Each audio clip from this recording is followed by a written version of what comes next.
The State of Rugby in New Zealand, an investigation into the issues facing the sport, a year out from the Rugby World Cup. If you could make it true, what would your dream be for rugby?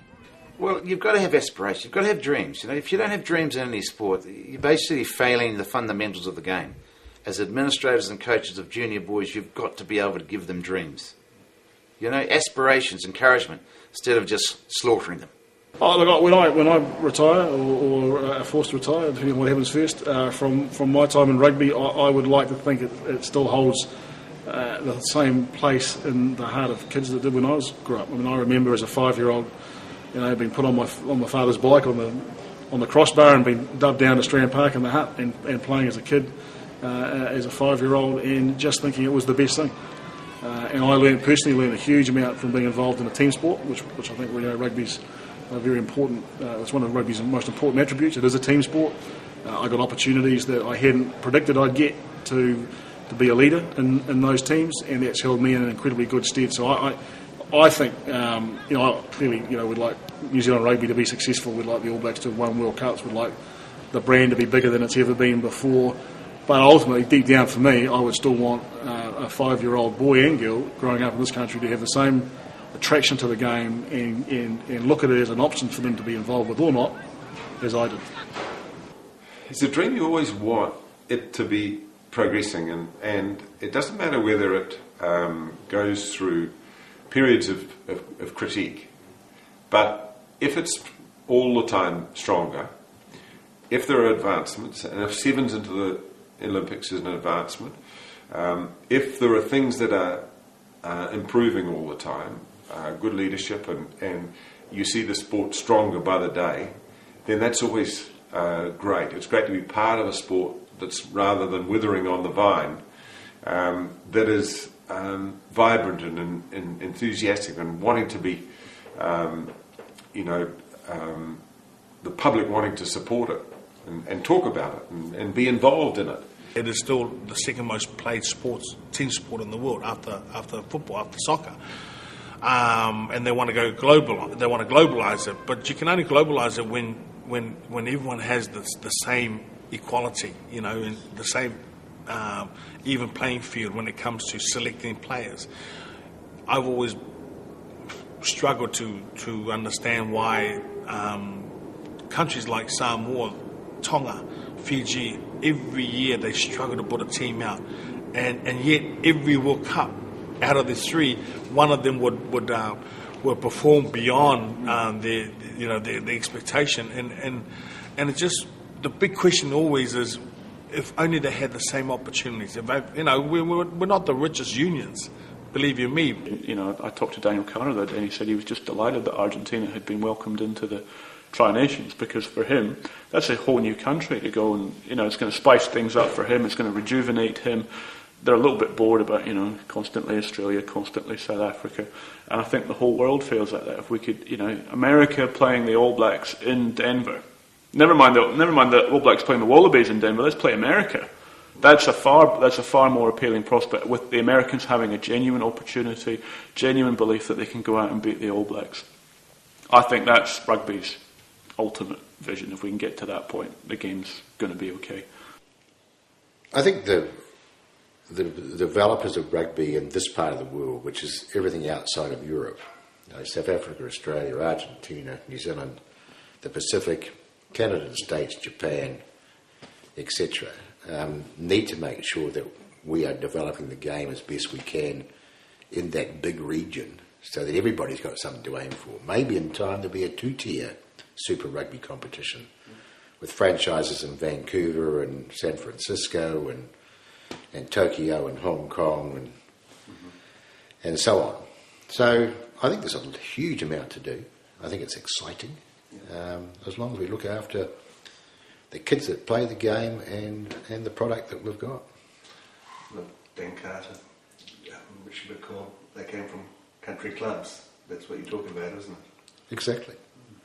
I'll give you a scenario that I saw last weekend in Greymouth on the West Coast, talking to the CEO down there who's been in the job for 11, 12, 13 years. West Coast picked their boys from, I think, either 5 or 6 rugby clubs, so that's about 150 or 180 players. They only got 5, 6 clubs on the coast, right? They put on a wonderful sunny afternoon, and I looked around that ground, and I thought, look at this.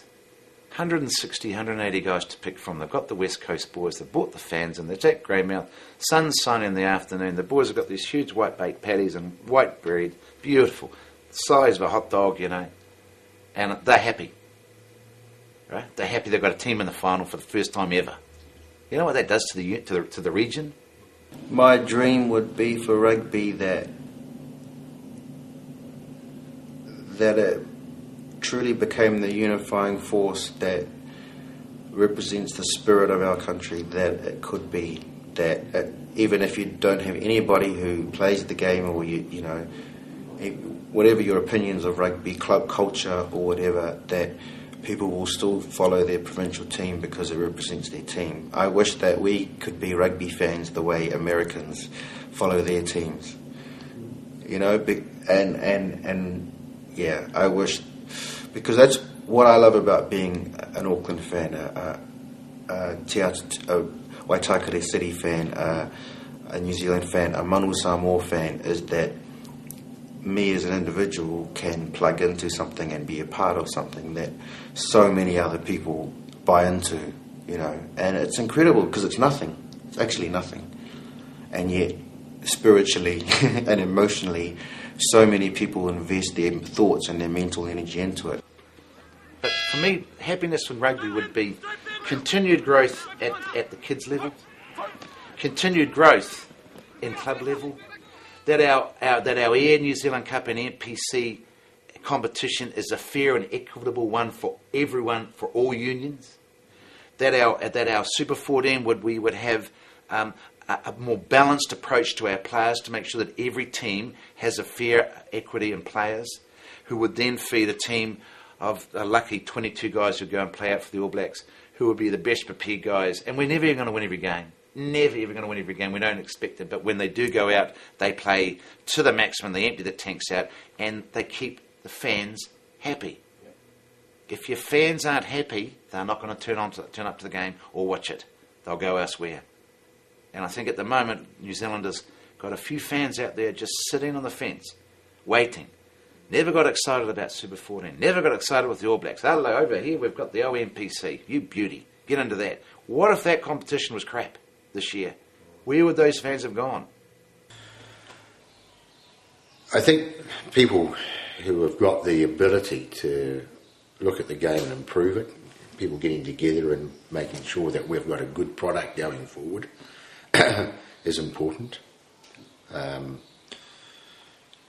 think that's like, I've got two sons who have played a lot of rugby as kids, and they get turned off because they don't understand it totally, and some of the games are not great spectacles. So where they've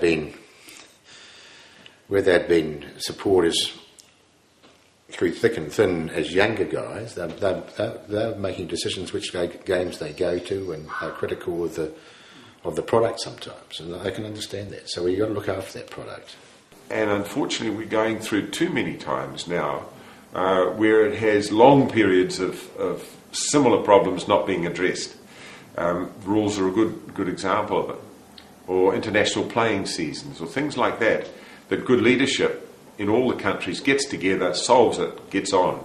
Then we have a stronger game, and that would be my wish for the international game, is that it was dealing with its issues better than it does, and being a better place for everyone to participate in.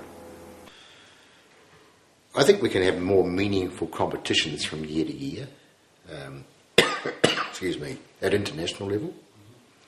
Like, we could have 3 of the Six Nations teams coming to the Southern Hemisphere, and we play them, and then we play the other 3 at the other end of the season in the Northern Hemisphere, and have a mini World Championship, if you like, every 2 years out of 4, and I think that would make it more meaningful, and give it greater clout, or the games having more to them, more at stake. I think that could occur. Maybe have a provincial champion of the world. I know that the Heineken Cup winner and the Super 14 winner have played against each other in the past, but generally unofficially hasn't been part of the program. So maybe that's a step. Like, to be the provincial champion of the world is something pretty special. Like being Super 14 champions is something special. So my dream would be for rugby that it grows to become truly what, that New Zealand becomes really proud that it's our national game, and that we've been the best in the world at it for nearly 100 years. And whether you like the game or sport or not, that you just go to the game because you're an Aucklander or you're a Wellingtonian, and that it just becomes part of your natural entertainment for yourself, rather than, oh no, I don't like rugby, or I don't like the way those buffheads get drunk, or I don't like their attitude to women, or I don't like the women that whatever. That it's like people stop personalising it and just let it be what it is, a game with the ability to unite and to empower people.